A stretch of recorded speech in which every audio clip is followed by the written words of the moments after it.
Alright, get ready and buckle up, ladies and gents. This one's going to be a long one. Got my coffee here, going to fuel myself up real quick. I do have notes, so if you see me glancing in this direction, that's me referring to my notes. Really quick preliminary things.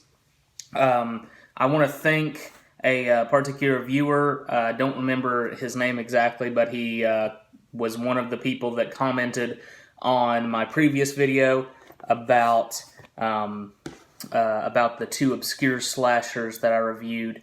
The upcoming ones you are probably going to like, sir. This one was chosen a little bit earlier, and this one was chosen after this particular movie. So I'm going to finish up one, and I'm going to start another one. I have seen these two before. I'm a fan of one. I'm not a fan of the other. The one I'm not necessarily a fan of is Graduation Day. This is the Vinegar Syndrome release. Pretty good release with pretty good picture and audio quality. Only problem is I don't really like the movie that much. But hopefully this will change. There's a possibility it can. And next up, the Vinegar Syndrome release of Madman from 1983 when it was released, made in 81. This one was also made and released in 81. So I'm going to have an interesting double feature today. Hopefully, I'll be able to review both of them fairly soon. But let's go ahead and get started with Scream because this is probably going to be a long haul. This is the movie I'm reviewing today. It's one of my absolute favorite slashers on my top 5 slasher list that I did recently. It came in at number 2. It really vies for number 1 a lot, I'm going to be totally honest. I really, really love this movie. I love Scream. Scream is the movie that made me the movie fan I am today. Now, I'm not saying it made me a movie fan, or for that matter, a horror movie fan, but it did get me thinking about movies in a different way. It made me think about film in a different way. Before Scream, movies were just entertainment. Maybe I had experienced art in movies before, and I might have even appreciated it, but this got me to appreciate it from a writer's point of view. I've always been a writer, and I always loved the script of Scream, and I'll get to more of that later.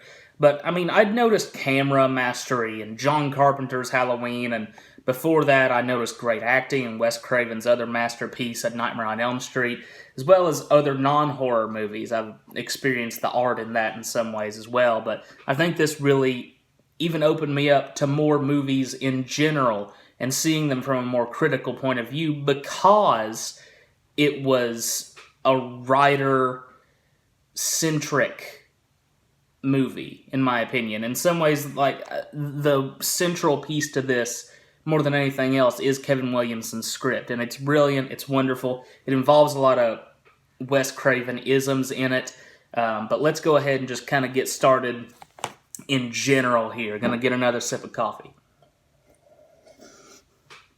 So, to start off with, the first 13 minutes of Scream is one of the most horrifying scenes, one of the great harrowing scenes in all of film history, in my opinion. The first 13 minutes, fantastic.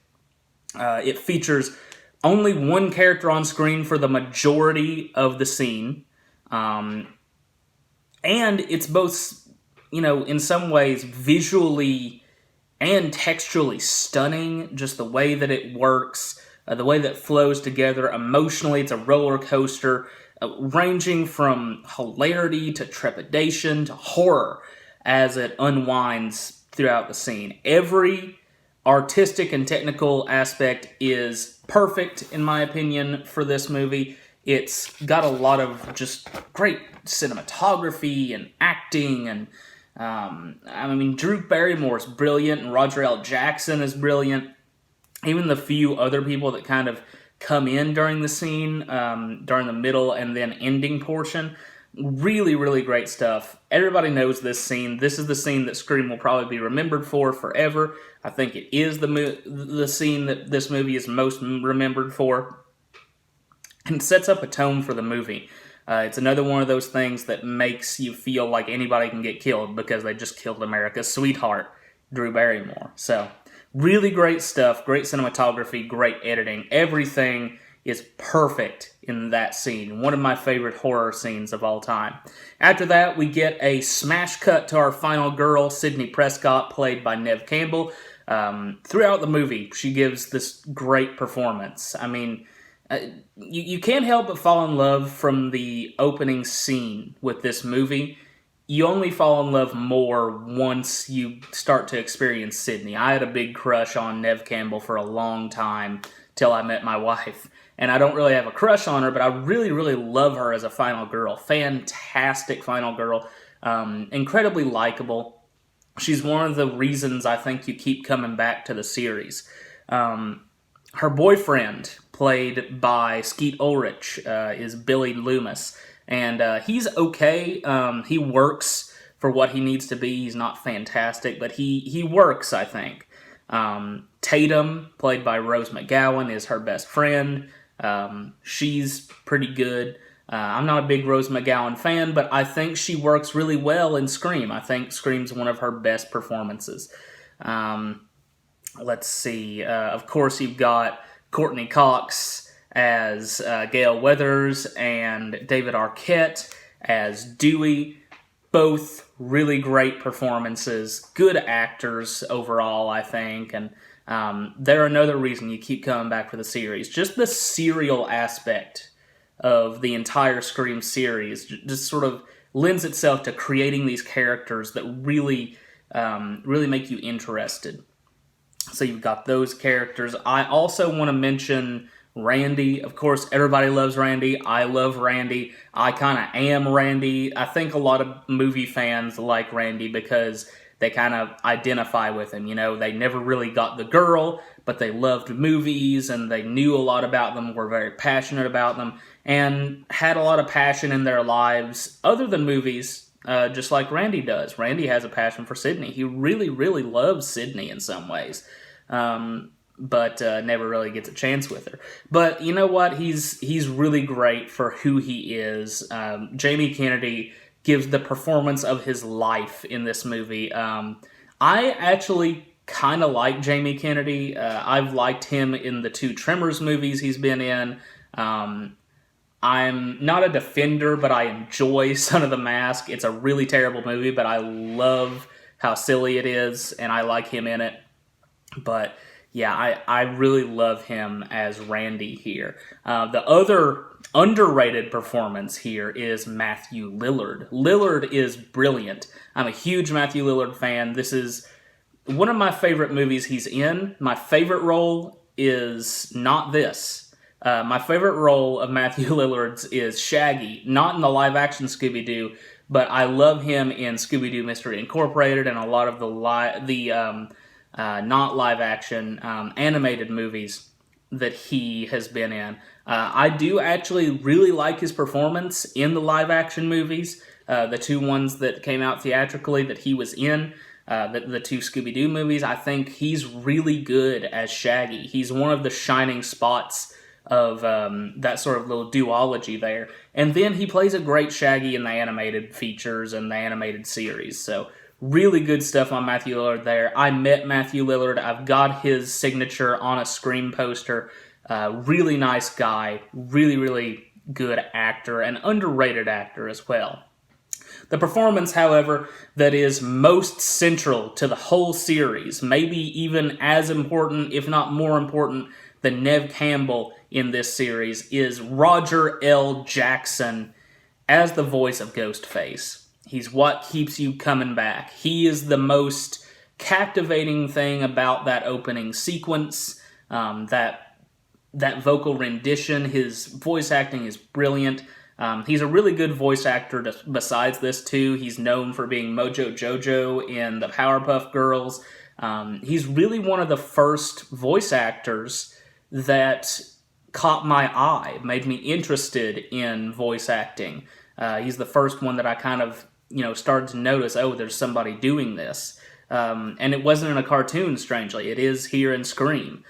So I've got to lend that to him. He's definitely one of my favorite voice actors just for his Scream performances. And as a voice acting fan, I think he does a perfect performance. I couldn't get the perfect word out there. He does a really great performance in this movie. So Roger L. Jackson, brilliant. The script seems to be written perfectly for him, and he goes perfectly off of the script. He's the perfect voice for Scream. I know I keep saying perfect, but it's true. He's perfect for this particular role. As I mentioned previously in the section from the opening sequence, the technical aspects of the film are almost always excellent. The only problems I would bring up against the film are that the score is sometimes a tad bit intrusive. To be perfectly honest, I love the score, but it can be a little intrusive at some points. And there are more than a few little continuity errors that, being a person that's watched the movie countless times, I notice when I see it. There are imperfections about this movie. Most of the technical qualities and the acting and everything is really good, but there are some moments where it just doesn't quite work. The music's a little heavy-handed, and the continuity doesn't work in some aspects. But it's visual continuity. It's not anything to do with the script, which is why I like the movie. Let's go on. I'm gonna have to turn a page here. Sorry about that. Let's see. The special effects here, really good. K&B Effects do a fantastic job here. I can't say enough good things about the special effects in this movie, despite its sort of mid-budget range, which is probably, in my opinion, it might actually be the best spot for a movie to be for special effects. But the mid-budget here for Scream is just good enough to give them really great special effects. None of the special effects look fake here. I think everything works 100% in this movie. That's why in some ways I'm kind of happy that we don't have an uncut version, because there might be some things that we can end up seeing in the uncut version that might look hokey, and I don't want to see that in Scream. I want to see the perfect special effects that are here. A lot of the things that are here are things that have been taken from lessons from watching Friday the 13th movies and all these great other slasher movies. But now for the script. This is the thing I like most about Scream. I'm actually going to grab my notes and I'm going to take them down here. But this is the thing that I like most about Scream. Everything is exceptional. Though I admit there are a few missteps with the dialogue, most of it feels real, and the characters are perfect for the story they're in. The heroes are perfect heroes. The villain is a perfect villain. The psychos are perfect psychos. The teens in here and the adults are both real teens and adults. They work really well. I mean, like I said, there's a couple moments of passing dialogue that sometimes doesn't seem like it works. Most of all, I think it works pretty well. I have to say, like, the plot is great with some fantastic twists and turns, and the film at large is a perfect satire of classic slasher films. Can't say enough good things about Kevin Williamson's script, or him as a writer. I think in general, Williamson's just a fantastic writer. And I'm sure later in this series, at some point, we're going to cover I Know What You Did Last Summer, which he also wrote, and I'm a big fan of. I know a lot of slasher fans hate that movie. I like it quite a bit. It's a silly slasher movie starring some good-looking teens that, you know, end up getting killed. And actually, I think there's pretty good performances there. So, though it sort of ushered in this era of the far too tepid neo-slashers, like I said, some of which I enjoy. Scream itself is a near-perfect horror comedy with better acting, writing, and directing than we deserve, honestly. In my opinion, this is Wes Craven's masterpiece, the film for which I love him most. And though he didn't write it, I think his style is everywhere in this movie. That's something I really need to quickly talk about, is everything that Wes Craven puts in his movies is in this movie. Sort of these strange visuals. There's some aspects of the visual quality that kind of, like, the way that the widescreen works, it sort of morphs the outside parts of the widescreen. I don't know if this is intentional, but I think it adds some kind of weird dreamlike quality to it. And that's a big thing for Craven, is messing with reality, dealing with the idea that reality may not be all that there is something that is definitely part of his milieu. And this does that because it comments on the presence of movies in society within a movie, which is pretty interesting, pretty cool stuff. It's also got a lot of his sort of just these little things he adds into his movies. The fact that animals can sense evil in some aspect. There's a dog that barks often when killings are about to start, or birds that flutter or something like that. That's something that's definitely in the movie. A lot of Wes Craven-isms here. The breakdown of, perfect people into people that obviously are not perfect. That's some great stuff that's in here as well. Honestly, after watching a few mediocre slashers and preparing to watch more, frankly, I can't think of a better movie to revitalize me and the genre. And it did that in the 1990s. Slasher films wouldn't even exist anymore if it weren't for Scream. And I think you have to lend it at least give it that Scream continued the slasher genre. Take another sip of coffee. And that's pretty much what I've got to say. I think I went pretty deep into this. This may not be the best review I've ever done, but mostly because I'm just praising it and I can't figure out any more good things to say about it. I love Scream. Maybe at some point I'll really try to do a big, deep analysis, and I'll talk about that later. But Scream is one of my favorite slasher movies of all time, one of my favorite horror movies of all time. Definitely my top 5 favorite horror movies.